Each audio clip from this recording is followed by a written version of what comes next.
When times get tough and companies start cutting back, entrepreneurs often decide it's time to strike out on their own. And one way to take the plunge and minimize the risk is by buying a franchise.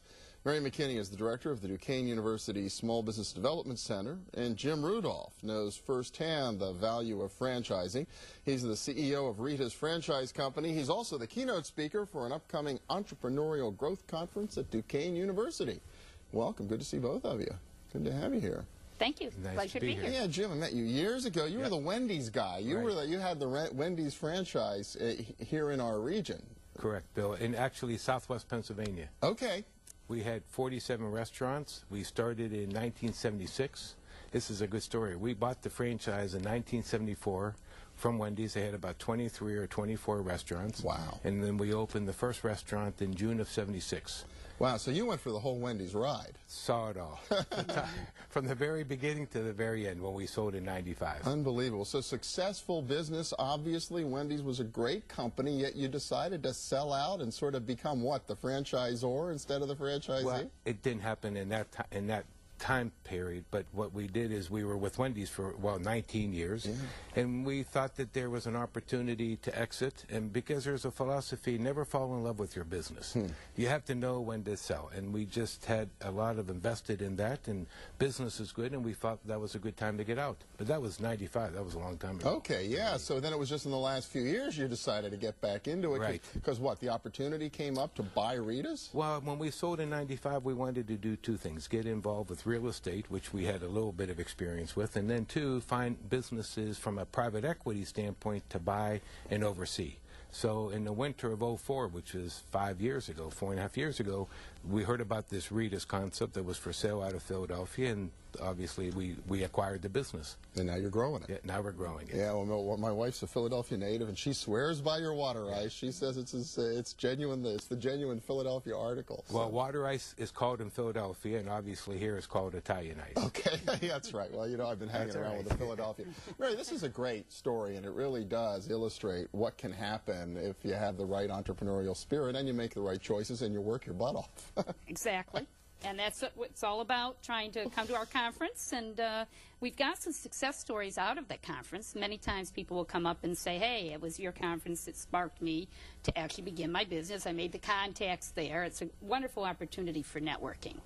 And you've been doing this for years yourself. I was just going to say it. We're proud to have this be the 11th annual Entrepreneurs Growth Conference. But now yourself, that's just, you know, not true.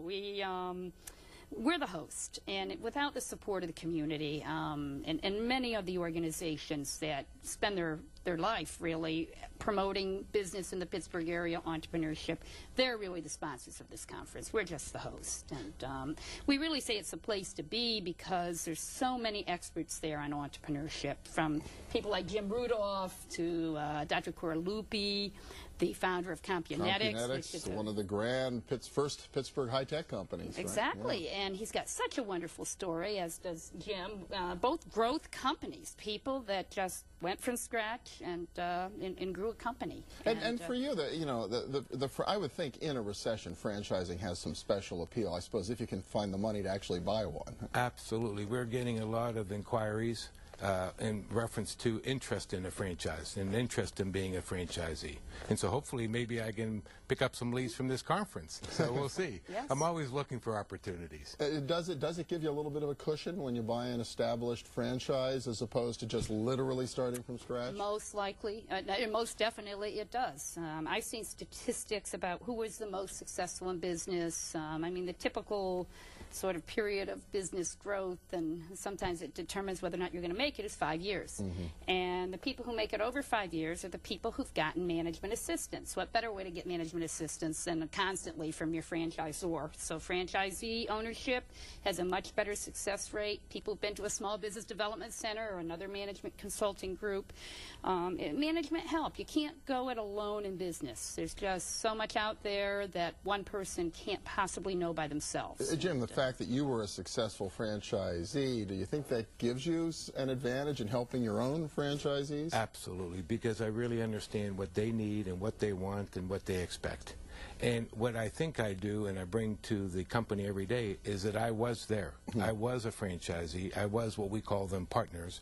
And so what I bring to, I believe, our culture, our organization, is understanding what they want, how to talk to them, how to present it to them, how to work with them. That's what I really enjoy. I guess I'm a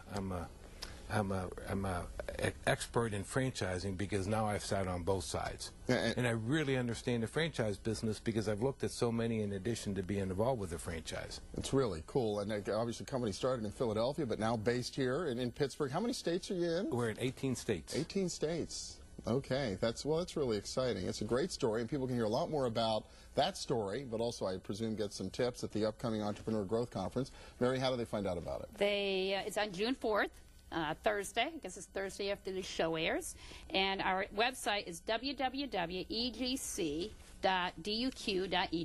Think of Entrepreneurs Growth Conference, the first initials. Okay. Our phone number is 412-396-1633. It's not too late to register, and we hope to see many, many people with us on Thursday. Typically, we get around 500 at the event. With the economy, I'm still hoping we get that 500 because it's entrepreneurship that's going to help the economy come back. Well, and more reason than ever in a weak economy to start thinking about how to capitalize on the good times that are just around the corner.